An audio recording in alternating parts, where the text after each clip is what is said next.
Right.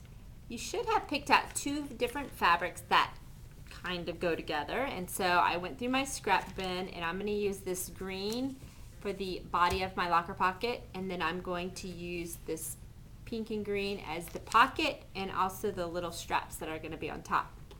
Another thing that you will need is some kind of batting. This is a very thin layer of batting. It also comes in more like, looks white, like a cotton, but it needs to be a solid piece. You could also use felt if you do not have batting. Now, in order to pin this on correctly, you need to look at your piece, and it says to cut 2 from fabric. So I have this fabric folded over, so when I pin this down and cut it out, it's going to be 2 pieces. Right here it says locker pocket cut 1, so I have 1 layer, and it barely fits on here. And then I have my straps still together, and this is a scrap, so I'm going to have to kind of use the polka dots as a guide. Looks crooked on here, but the scrap was cut out a little crooked. Now if you look here on the piece, you'll see a grain line, and the grain line. And what that is, if you zoom out, see this white edge here? That's called the selvage. The grain line needs to be parallel to the selvage. On the green piece, it's kind of on the back side.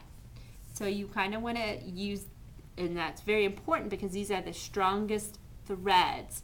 It won't stretch out. If we hang our pocket this way, it could potentially stretch out over time. Now, how to get it perfectly aligned? You have to use a tape measure.